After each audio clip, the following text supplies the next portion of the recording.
जय गुरु जी, शुक्राना गुरु जी, अनंतम अनंतम कोटि कोटि शुक्राना बाबा, लख लख शुक्राना, हर वेले शुक्राना, हर पल शुक्राना, हर क्षण शुक्राना, शुक्राना शुक्राना शुक्राना।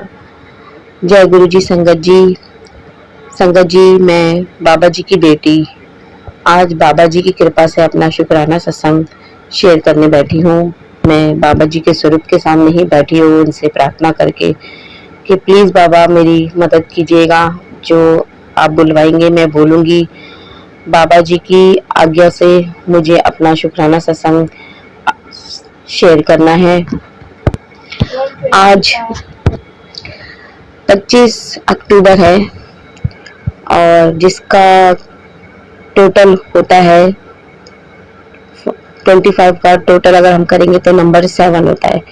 तो देखिए आज गुरु जी की कृपा से मैं अपना वो सत्संग शेयर कर रही हूँ जो मैंने आज तक किसी भी चैनल पे नहीं किया है।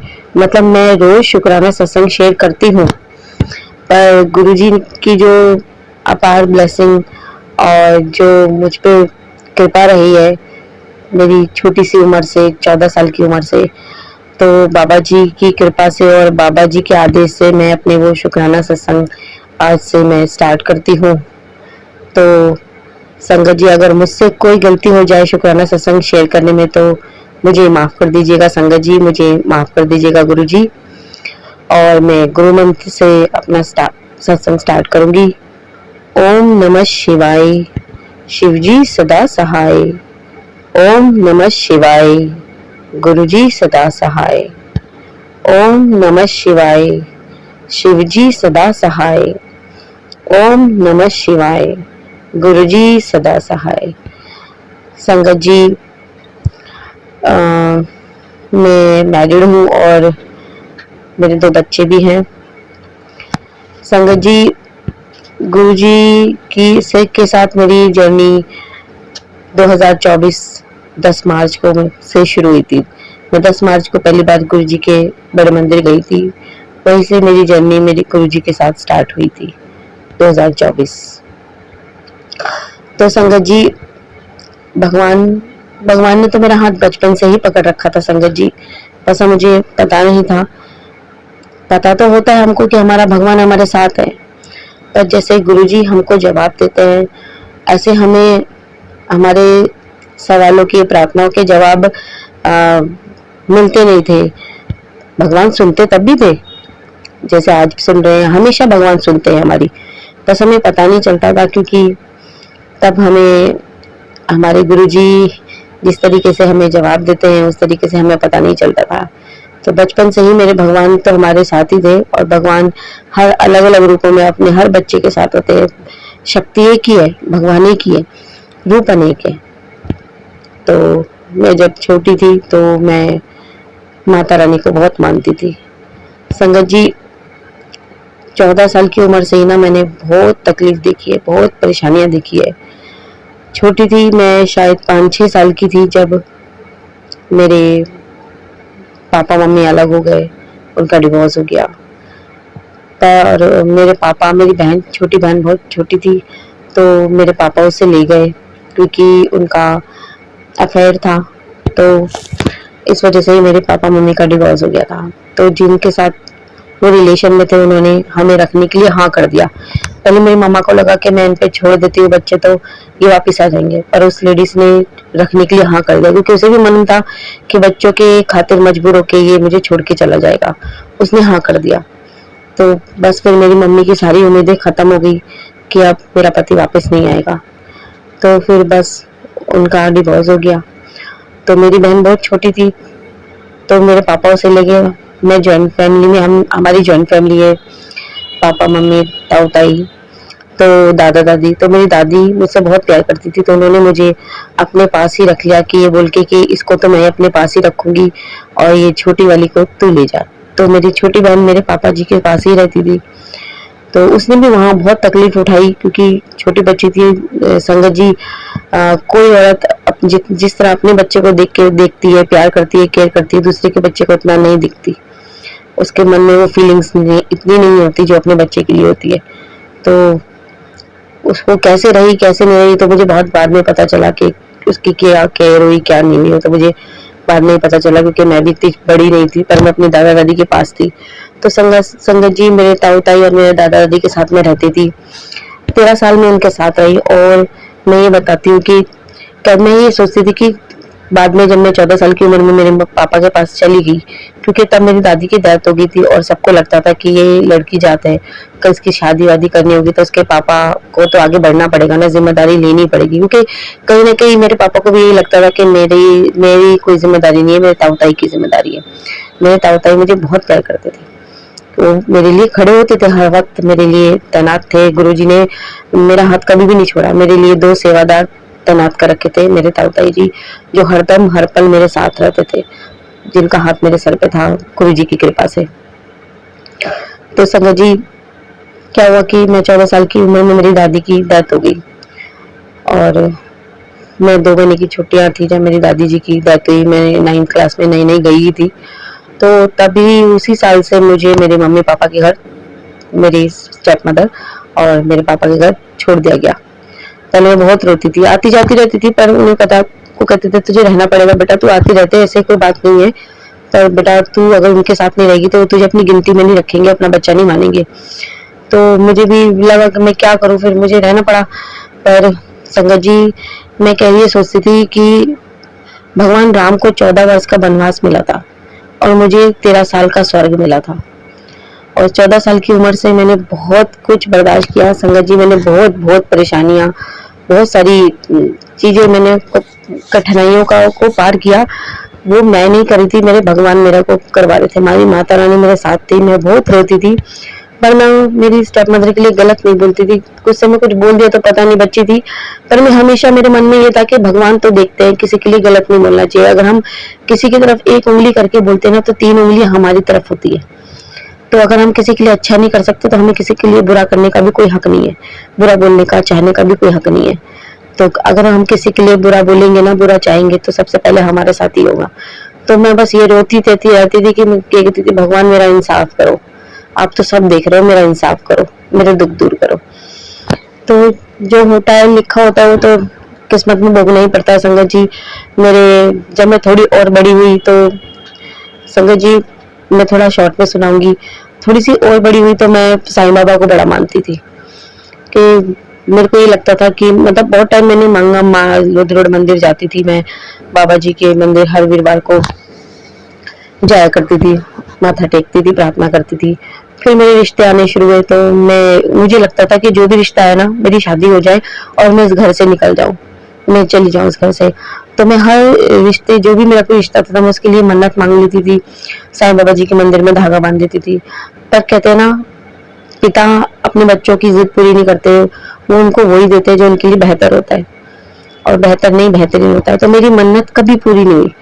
तो संगत जी एक टाइम ऐसा है कि मैं बहुत परेशान हो गई, क्योंकि मेरी सौतेली माँ मुझे बहुत तंग करती थी। मैंने बहुत काम किया है, और जैसे पिक्चरों में दिखाते हैं ना कि कोई सौतेली माँ मार मार के काम करा रही है, वो मार मार के नहीं कराती थी, वो प्यार से करवाती थी, बेटा बेटा करके, और मैं करती रहती थी। मैंने बहुत, और करने के बाद भी वो सुनाती रहती थी कि जब भी मेरे पापा और उनकी लड़ाई होती थी वो हमें ही बीच में घसीट लेती थी, तो मुझे बहुत बुरा लगता था। फिर ऐसा नहीं कि मैं जैसे पिक्चरों में मरे जा रही हूँ, काम करे जा रही हूँ, ऐसा नहीं था। मैं भी खड़ी हो जाती थी सीना तान के, क्योंकि मेरे पीछे मेरे ताऊ ताई जी थे, तो मैं डरती नहीं थी, और वो लोग डरते थे मेरे ताऊ ताई जी से कि इसे कुछ कहा तो। पर वो मुझे परेशान बहुत करते थे, खाना छुपा देना, टीवी नहीं देखने देना, एक कमरे में अकेले बैठे रहना, बातें बंद करना, मुझसे बातें बंद, बच्चों से बातें मना कर देना, किसी बात नहीं करना। तो एक अकेली धकेली कर दिया। मैं बड़ी परेशान रहती थी, बहुत रहती थी। नीचे चाचा चाची रहते थे, उनसे भी उनकी लड़ाई थी, तो उनके घर में भी नहीं जाने देते थे, कहीं ना बाहर आना नहीं जाना, घर एक कमरे में पड़े रहना कि वो किचन से निकलेगी तो मैं कुछ बना के कुछ खाऊंगी। मतलब बहुत दुखी करा था, बहुत तकलीफ मेरे को आई, मैं बहुत परेशानी से, पर भगवान मेरे साथ थे और मैं निकलती गई संगत जी। और एक बार मुझे गुरु जी ने आधी रात को उठा के एक ऐसी चीज दिखाई जिसे देख के मेरे पैरों तले जमीन निकल गई। पर संगत जी मैं बच्ची थी, तो समय के साथ में वो भूल गई, और उसके बारे में मैं आपको अभी नहीं बताऊंगी, बाद में बताऊंगी कि गुरुजी ने मुझे क्या दिखाया था, क्योंकि वो मुझे अब उन्होंने जब बताया तो मुझे एकदम याद आ गया, क्योंकि इस टाइम में वो सब भूल गई थी। और चलता रहा। फिर एक टाइम ऐसा आया जब मेरी मन्नत पूरी नहीं हुई कि मेरा रिश्ता नहीं हो रहा था। ऐसा नहीं था कि कोई मुझे पसंद नहीं करता था, मेरे पापा आगे ही नहीं बढ़ते थे। मेरे ताऊ जी कहते थे कि तू पिता है तो तुझे आगे तो बढ़ना पड़ेगा, हम खड़े हैं साथ में, हम सब मिलके खर्चा करेंगे, शादी करेंगे।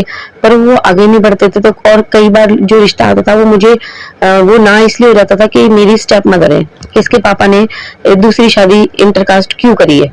तो सबको ये लगता है ना कि पेरेंट्स ऐसे होंगे तो बच्चा भी ऐसा होगा, पर ऐसा नहीं होता संगत जी।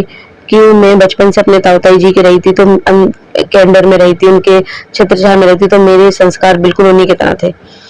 और कुछ भगवान की देन थी जो मेरे पे कृपा थी, तो मेरी शादी नहीं हो पा रही थी। तो एक टाइम ऐसा आया कि ना मैंने भी परेशान होकर दुखी होकर ना चिंता करना छोड़ दिया और मैंने भगवान पे छोड़ दिया। मतलब भगवान अब मेरी शादी होती है होए, ना होती होए, मैं रो रो के तो अपनी सोच के अपनी जिंदगी नहीं बिता सकती। मैं तो अपनी जिंदगी मजे से जीऊंगी, जितनी जिंदगी है ऐसे जीऊंगी, मतलब खुश रहूंगी, अपने मन की करूंगी, चिंता में नहीं रहूंगी।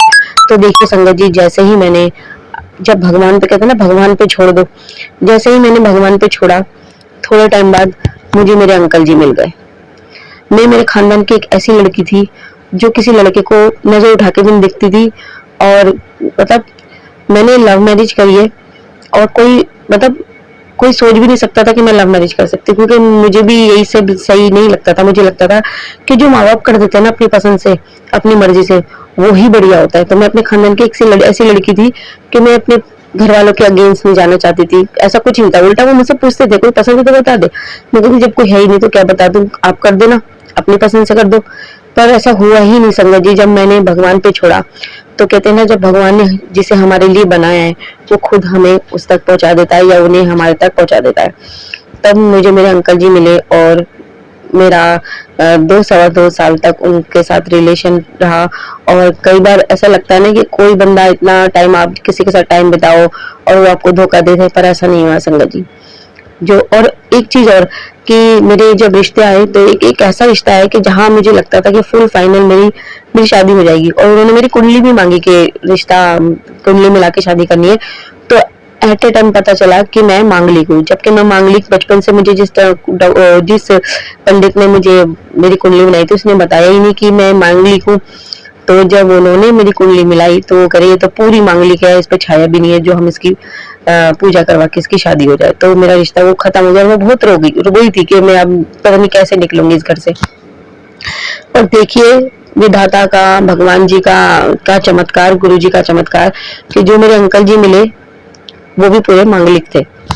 तो भगवान ने जिसे हमारे लिए बनाया उसे हमें हम तक भेज दिया। गुरु जी कहते हैं कि मैंने ही तुझे उससे मिलाया है, वही तेरे लिए है। तो और मेरे अंकल जी बहुत अच्छे हैं संगत जी। तो मेरा उनसे विवाह हुआ और मैं खुश सुखी से अपने घर आई। सॉरी संगत जी, ये सब भगवान की ही कृपा थी जो मुझे उस वक्त पता नहीं था संगत जी। और मेरी शादी जो जिस तरीके से हुई वो आर्य समाज मंदिर में हुई। मेरे ससुराल की तरफ से तो कोई नहीं था, मेरे मायके की तरफ से मेरे खानदान के लोग थे। तो बस छोटी मोटी शादी करके मेरी जब सास को पता चला है, मेरे हस्बैंड ने बताया, तो उन्होंने मुझे अपना लिया। तो मैं अपने घर आ गई, मुझे घर परिवार सब मिल गया, सुख शांति पूर्वक मैं रहती रही। तो संगत जी मतलब अभी तो मेरे साथ जो हो रहा था ये मैं वो बता रही थी आपको कि गुरुजी ने कैसे कैसे कैसे मुझे किस किस चीज से निकाला है। और ये सब बातें भी ना मुझे संगत जी गुरुजी से जुड़ने के बाद सब पता चला है। बहुत कुछ है बताने के लिए। तो संगत जी मेरे पे एक एक करके मेरी बेटी हुई और कुछ साल सही से चला। फिर एकाएक क्या होने लग गया कि हर 2-2.5 साल बाद मेरे हस्बैंड का एक्सीडेंट हो जाता था। अब मैं परेशान, मेरे बच्चे, मेरा जब पहले एक बार कलाई की हड्डी टूटी, वो शायद वहां पर तार डली, चिटक गई, वहां से तार डली। और संगत जी फिर वो भी मैं बताऊंगी कि मेरे हस्बैंड कहाँ से आ रहे थे। जब मेरी शादी हो गई, मेरी स्टेप मदर को लगता था कि मैं उनके मुताबिक चलूं, क्योंकि उसकी आदत है, वो सबसे ही चिढ़ती जलती है। अब मैंने बोला, मेरे चाची चाचा ने भी मेरे को बहुत सपोर्ट किया है, बहुत प्यार दिया है। मेरी जैसे मुझे खाना छिपा देना तो उन्हें चुपचाप मुझे बुला के खाना खिला देना, बहुत मेरा ध्यान रखा है उन्होंने भी। तो मुझे तो सब प्यार करते थे, तो मैं उनसे क्यों चिढ़ूं। तो उन्हें लगता था कि शादी के बाद भी जैसे हम नहीं जाते तो ये भी ना मिले, तो मैं कहती थी ऐसे थोड़ी होता है। तो मैं उनके कंट्रोल में नहीं आई और उसके हिसाब से नहीं चली, तो वो मुझसे बहुत चिढ़ती थी, बहुत जलती थी। तो संगत जी क्या हुआ कि एक टाइम ऐसा आया कि मैं जब अपने घर की हो गई तो मैंने, मेरी जो रियल मदर है वो है अभी भी, तो मैंने उनसे मिलना जुलना शुरू कर दिया। तो संगत जी मैं आपको क्या बताऊं, जैसे गुरुजी हमें, हम जो हमारे लिए अच्छे नहीं होते उनसे दूर कर देते हैं, तो गुरुजी ने मुझे याद दिलाया, बताया, कई वीडियो के थ्रू बताया। अभी मैं आपको बता रही हूँ कि मेरे पे वो मेरी स्टेप मदर काला जादू करती थी हम पे, और कि उन्होंने मुझे कई वीडियो द्वारा बताया कि ना वो काला जादू करती है, उनके पास मत जाओ, मतलब कई वीडियो आ रही। तो मैं कह रही कौन कर सकता है, मुझे याद ही नहीं आ रहा कि कौन कर सकता है। फिर पता नहीं मुझे जिस जो जो संकेत दिए गए ना उसके द्वारा मुझे लगा वो ही है। तो मैंने एकदम डिसीजन कर लिया, उस टाइम रक्षाबंधन आने वाला था, तो बोला ठीक है मैं नहीं जाऊंगी। और संगत जी जैसे ही मैंने डिसीजन लिया कि मैं नहीं जाऊंगी, वैसे ही मुझे वीडियो आ गया कि तुमने जो डिसीजन लिया है ना वो एकदम सही लिया है। और उसमें ये भी बताया गया कि जिस स्थिति में वो तुम्हें देखना चाहते थे, तुम्हारा धन बांध दिया उन्होंने तुम पे, तुम्हारी जो किस्मत चुराई है, और तुम पे बहुत नजर रखते हैं, तुमसे बहुत जलते हैं। जो तुम आज कई जो तुमने परेशानियां झेली है उनकी वजह से झेली है, और जो आज तुम परिस्थिति में उन्हीं की वजह से हो, अब उनका भी कोई काम नहीं बन रहा, वो उल्टे लटके हैं, क्योंकि उनका किराया किया करा अब उन पे वापिस भगवान जी ने कर दिया है, गुरु जी ने वापिस भेज दिया उनके ऊपर। तो और क्या हुआ संगत जी, 2 दिन बाद मेरी बेटी का, 2-3 दिन बाद मेरी बेटी का बर्थडे आता है, तो मेरे जो भाई है उसने फोन करा के मैं ना मुहूर्त में ही राखी बनवाऊंगा, मेरा कोई काम नहीं बन रहा। मैंने बोला जय गुरु जी, क्योंकि गुरु जी ने वीडियो में मैंने बताया था कि उनका कोई काम नहीं बन रहा, वो उल्टे लटके, उनका कोई काम नहीं बन रहा और वो दिखा किसी को नहीं रहे। मेरे को तब एकदम हकीकत मेरे को याद आ गया।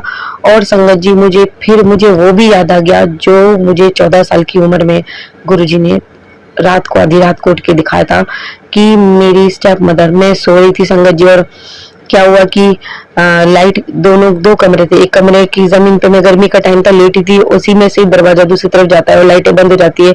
हम अपना बाथरूम की लाइट जला के दरवाजा बंद कर देते हैं तो रोशनी रहती है। तो दूसरे कमरे में अगर बल्ब जलेगा तो ऊपर से रोशनी दिखेगी, अगर कहीं दीपक जलेगा तो उसकी रोशनी आप देखना अंधेरे में सिर्फ जमीन पे पड़ेगी, आपकी छत पे नहीं जाएगी। तो मेरी आधी रात को आंख खुली और मैं देख रही ये क्या चमक रहा है।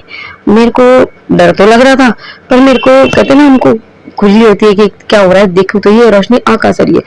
संगत जी जब मैंने उठ के देखा तो मैंने देखा मेरी दूसरे कमरे की दीवार के साथ पास मेरी स्टेप मदर दिया जला के कुछ मंत्र पढ़ रही थी अंधेरे में। ये देख के मेरे पैरों तले जमीन खिसक गई और मैं इतनी घबरा गई कि मैं डर के मारे दोबारा अपनी जगह जाके लेट गई और सो गई चादर ओढ़ के कि मुझे नींद आ जाए, और मैं सो गई। संगत जी मेरी गलती ये हो गई कि मैंने ना लाइट जलाई और ना किसी को शोर मचा के उठाया, मुझे मेरे पापा जी को उठा गए। क्योंकि जब मैंने अपनी ताई जी को 2 दिन बाद बताया तो उन्होंने बोला कि पागल तूने शोर क्यों नहीं मचाया, तूने अपने पापा को उठा के दिखाया क्यों नहीं कि क्या क्या रही है। मैं ताई में बहुत डर गई थी, मैं घबरा के लेट गई, फिर बात खत्म हो गई और मैं वो चीज भूल गई। तो देखिए संगत जी जब मुझे गुरुजी ने ये बतलाया तो मुझे याद आ गया कि हाँ आपने तो मुझे खुद मेरी आंखों से दिखाया था। और संगत जी मैं जब से मुझे ये पता चला ना तो मुझे इतना धक्का लगा है कि मैं उसको माँ कहती थी। देखो लड़ाई झगड़े तो सब में, कहावत सुनी तो सब में हो जाती है, पर कोई किसी के लिए इतना बुरा करता है ये तो मैंने जिंदगी में भी नहीं सोचा था। कि अगर उससे मुझसे प्रॉब्लम थी तो मैं चली तो गई, मैं अपने घर आ तो गई, मेरा मुझसे उसका पीछा छूट तो गया। तब मुझे धीरे धीरे समझ में आया, क्योंकि मेरी मम्मी, मेरी ताई जी बोलती थी, जो मेरी रियल मदर है और मेरी ताई जी वो दोनों सगी बहनें, तो दोनों की सगी बहनों की शादी सगे भाइयों से ही हुई थी। मेरे ताऊ जी बड़े भाई थे और मेरे पापा छोटे भाई, और मेरी बहन मम्मी भी छोटी बहन। तो वो कहती थी कि ऐसा नहीं है कि तेरे पापा पसंद करते थे उसको, लेकिन शादी के बाद वो तेरे से भी बहुत प्यार करते थे, तेरी मम्मी का भी बहुत ध्यान रखते थे। तो वो बदल रहा था सडनली, अचानक पता नहीं क्या हुआ कि उसकी बुद्धि बदल गई, उसने घराना ही छोड़ दिया। तो मुझे समझ में आ गया कि सब चीजें कि ये वो उल्टे काले जादू से ही उसने मेरे पापा को अपने कंट्रोल में कर लिया और मेरी मम्मी का घर बर्बाद हो गया। तो एक दिन मैं गुरुजी से यही बोल रही थी रोते रोते कि बाबा जी आपने ऐसा क्यों होने दिया, वो भी तो आपका बच्चा है।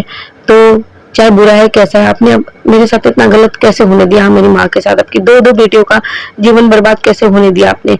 तो मुझे थोड़े दिन बाद गुरुजी का मैसेज आया कि जो सृष्टि का चक्कर होता है ना, सृष्टि के काम में मैं हस्तक्षेप नहीं करता, तो जो होना होता है वो हो रहा ही होता है। वो कहते हैं ना, गुरुजी हमें एक कोरा कागज देते हैं, उसमें अच्छा बुरे कर्म हम खुद लिखते हैं और उसी के मुताबिक हमारी जिंदगी चलती है।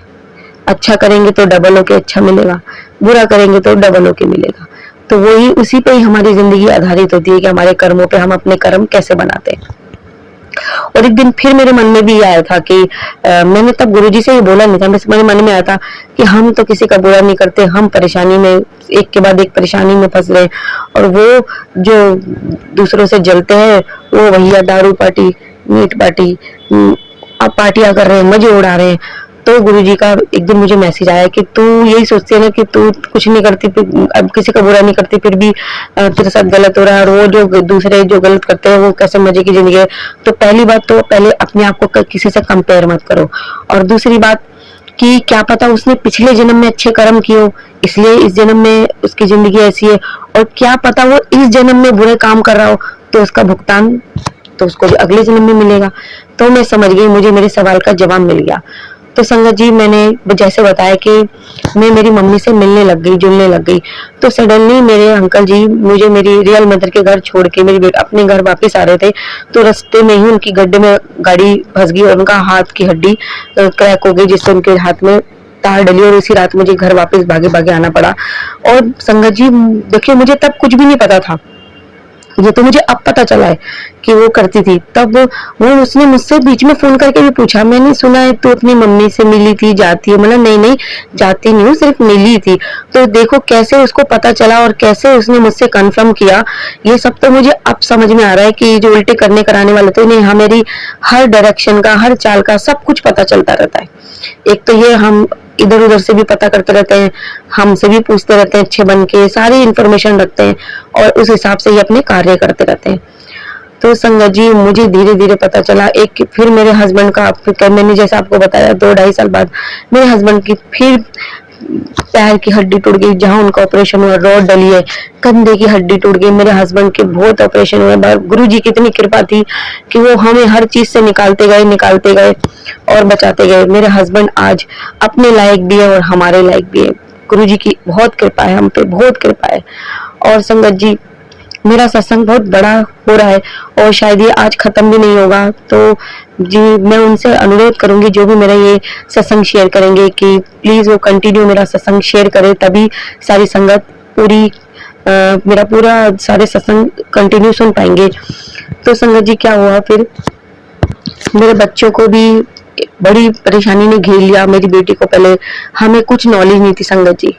एक तो मेरी स्टेप मदर, मेरी ताई जी ने बहुत साथ दिया है, पर वो ये है ना कि वो भी कितना साथ देंगी, वो भी कैसे अपना घर छोड़ के भागेंगी, कैसे देखेंगी। तो और मेरी सासू माँ को भी कोई नॉलेज नहीं है, इतना नहीं है वो इतना, तो के कहते हैं ना फॉर्मेलिटी वाली बात है, इनके लोगों के बीच सगे भाई, मेरे एक देवर है, एक देवरानी भी है, जॉइंट फैमिली है, पर सब अपने अपने ही चक्करों में पड़े रहते हैं, कोई किसी को किसी से मतलब नहीं है। तो मेरी बेटी को पहले टाइफाइड हुआ, फिर जॉइंडिस हुआ, और एक के बाद उसकी हमने परहेज भी करवाए, कितने कुछ नहीं हुआ। मतलब इसकी 3 महीने से वो जूझ रही है, उसको पता नहीं कौन सी शक्ति ने बचा रखा था। मैं दिन रात रोती थी। मेरी बेटी आज 9th क्लास में है, जब वो 8th क्लास में थी तब उसके साथ ये हुआ था संगत जी।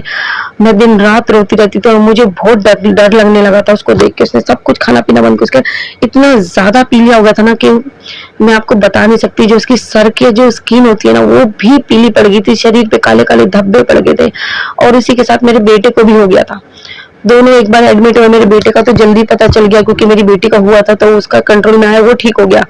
पर मेरी बेटी 3 महीने तक उस परेशानी से जूझती रही। और कहते हैं ना, मैं साईं बाबा जी को बहुत मानती थी, पीले से झड़वाने वाले से भी झड़वाया, तो उसने बोला कि जिस भगवान को ये मानती है उस भगवान को ये माथा टेका देना। और जिस दिन उसने साईं बाबा के मंदिर जाके माथा टेका, गुरुजी ने दूसरे दिन ही उसको सही डॉक्टर के पास पहुंचा दिया, लीवर के डॉक्टर के पास, और लीवर के डॉक्टर ने उसको सही हॉस्पिटल पहुंचा दिया। मैं नाम बताती हूँ, शायद किसी संगत को जरूरत हो तो दिल्ली का है वसंत कुंज, दिल्ली में एक जगह है वसंत कुंज, जहाँ जो बहुत बड़ा लीवर का हॉस्पिटल है, ILBS, जो लीवर का बहुत ही बढ़िया हॉस्पिटल है जहाँ मेरी बच्ची की हालत सुधर गई। वो बहुत ही गंभीर रूप में वहां पहुंची थी। तो मैं बता नहीं सकती गुरुजी ने कैसे मेरी बच्ची को बचाया है। और बस उसी के बाद वो घर ठीक, मतलब जब वो घर आई है पूरी तरीके से वो भेज देते हैं कि अब यहाँ हाईली इन्फेक्टेड पेशेंट है, तो आप ये अब इसका इलाज ऐसे ही होना है, जहाँ यहाँ हो रहा है ऐसे ही दवाई दीजिए, ऐसे ही परहेज कराइए और हफ्ते बाद से ठीक लेकर आई। और गुरु जी की कृपा से वो धीरे धीरे ठीक होती रही घर पे भी। और तभी से ही मुझे गुरु जी के बारे में मेरी फ्रेंड से, मेरी कजन से सुनने को मिला, उनके बारे में, उनकी महिमा के बारे में। और ज्यादा कुछ तो नहीं जानती थी, पर मेरी कजन भी कहती थी तो अपनी बेटी को ले जा, वहाँ का लंगर प्रसाद खिला। मैं कहती थी नहीं, इसको ना परहेज बताया, मैं इसको कैसे खिलाऊंगी, तो मैं नहीं लेके गई, माफ करना गुरुजी। पर गुरुजी ने मेरा हाथ तो बचपन से ही पकड़ा था, पर कहते ना जब गुरुजी से जुड़ने का टाइम मेरा यही था, तो गुरुजी की कृपा से वो ठीक हो गई। फिर अब मुझे ये याद नहीं आ रहा कि मेरे हस्बैंड ने जॉब चेंज की थी तो गुरुजी से जुड़ने के बाद चेंज की थी कि गुरुजी के जुड़ने से पहले चेंज की, तो मुझे ठीक से गुरुजी सॉरी मुझे याद नहीं आ रहा, पर मेरे शायद हस्बैंड कह रहे थे कि गुरुजी से जुड़ने के बाद हमने जॉब चेंज करी थी, हमसे होकर आए। तो मेरे हस्बैंड ने अपनी जॉब चेंज करी, उन्होंने जापानीज लैंग्वेज सीखी, उसके बेस पे उनको नई अपॉर्चुनिटी मिली गुरुजी की कृपा से, तो वो गए। पर वहां पर बहुत अड़चने आ रही थी, बहुत परेशानी, ऐसा लग रहा था कि कहीं एक नौकरी छूट ना जाए, बहुत दिक्कत हो रही थी। बाबा जी से बहुत प्रार्थना करी, उन्होंने बोला कि आप मेरा डिपार्टमेंट चेंज कर दो। और देखिए संगत जी कैसे करिश्मे हुए कि गुरुजी ने जो HR वाले अंकल के मुंह से निकलवाया कि तू कर नौकरी, मैं कोशिश करता हूँ तेरा डिपार्टमेंट चेंज करने की, और तुझे कोई नहीं निकालेगा, और ऐसा कुछ हुआ तो मैं तेरी नौकरी लगवा के दूंगा। तो गुरुजी कैसे कैसे कृपा कर रहे थे देखिए आप। तो फिर मेरे हस्बैंड को भी लगा कि और भी कहीं इंटरव्यू देने चाहिए, तो गुरुजी की कृपा से उन्होंने और भी कई इंटरव्यू दिए। तो मैं फिर 2 महीने की छुट्टियां पड़ी तो मैं अपने बच्चों को लेकर ताई जी के घर गई थी। तो मैं बोलती रहती थी डिपार्टमेंट चेंज हुआ, तो जिस जगह डिपार्टमेंट में वो काम करते थे कोई काम ही नहीं दे रहा था, बस यूं ही चल रहा था। वो सुबह बैठ के जाते थे और दोपहर को आते थे, करे मुझे बिल्कुल अच्छा नहीं लगता, बेइज्जती लगती है, मैं क्या करूं, मैंने लगी लगाई नौकरी छोड़ दिया, मैं क्या करूं। हम प्रार्थना करते थे गुरुजी से। तो क्या हुआ, मैं जिस दिन गुरुजी के मंदिर मेरे ताई जी लेके गई थी बड़े मंदिर, उसी दिन मेरे अंकल जी ने मुझे एक लेटर दिखाया कि जिसमें उनका डिपार्टमेंट चेंज हो गया। तो मैंने गुरुजी से बहुत शुक्राना किया, बाबा जी थैंक यू, आपने उनका डिपार्टमेंट चेंज कर दिया। गुरुजी की कृपा से वो नया काम सीखने शुरू हो गए वहां पर। फिर उन्होंने एक जगह बेंगलोर में इंटरव्यू दिया था, और जब मैं अपनी ताई जी के घर से रवाना हुई गुरुजी से आज्ञा लेके कैब में बैठी ही थी कि मेरे अंकल जी ने खुशखबरी दी गुरुजी की कृपा से कि मेरा बेंगलोर में भी मेरा हो गया और बहुत अच्छी सैलरी पे। तो मैंने गुरुजी का शुक्राना किया, और गुरुजी की कृपा से मेरे अंकल जी 4 अगस्त को बेंगलोर के लिए रवाना हो गए, और उनकी कृपा से वो वहीं जॉब कर रहे हैं, सब सही चल रहा है। गुरुजी ने बहुत कृपा कर रखी है, नौकरी अच्छी चल रही है। और अब दिवाली पे 31 अक्टूबर को मेरे अंकल जी दिवाली पे घर आएंगे और कुछ दिन के लिए हमसे मिलने के लिए। तो बाबा जी आपका अनंतम अनंतम शुक्राना। और बहुत कुछ है बताने के लिए संगत जी, पर मेरा सत्संग बहुत बड़ा हो रहा है अभी, तो बहुत बहुत बहुत कुछ है बताने के लिए संगत जी। अभी तो मैंने सिर्फ मेरी जर्नी जो मेरी लाइफ में चल रहा था सिर्फ वही बताया, जो गुरुजी के चमत्कार, जो आशीर्वाद दिए हैं गुरुजी ने, अभी वो बताना बाकी है। पर मेरा सत्संग बहुत बड़ा हो गया है संगत जी, वो भी गुरुजी की कृपा है। तो मैं बस अभी आज के लिए अपना सत्संग यही समाप्त करती हूँ और अपनी वाणी को यही विराम देती हूँ, और गुरु मंत्र के साथ अपना सत्संग को यही विराम देती हूँ। ओम नमः शिवाय, शिवजी सदा सहाय। ओम नमः शिवाय, गुरुजी सदा सहाय। ओम नमः शिवाय, शिवजी सदा सहाय। ओम नमः शिवाय, गुरुजी सदा सहाय। संगत जी अगर मुझसे सत्संग सुनाने में कोई भी गलती हो गई हो या तो मुझे क्षमा कीजिएगा संगत जी, माफ कीजिएगा गुरुजी। और मैं अब मेरा सत्संग अब कल शेयर करूंगी आप सबके साथ कि कैसे कैसे गुरुजी ने मुझे बताया, बहुत कुछ बताया है मेरे खुद के बारे में, और क्या क्या चमत्कार की हुए, क्या क्या हुआ, जो क्योंकि अभी तो मेरी लाइफ में जो चल रहा था मैंने वो बताया। जब गुरुजी से जुड़ने के बाद जो जो मुझे पता चला है वो मैं सब आपको सत्संग द्वारा बाबा जी की महिमा, उनका चमत्कार शेयर करूंगी। तो आज के लिए यही मैं अपना सत्संग समाप्त करती हूँ और अपनी वाणी को विराम देती हूँ। कल मैं फिर नए सत्संग के साथ हाजिर होंगी। तब तक के लिए जय गुरु जी, शुक्राना गुरु जी।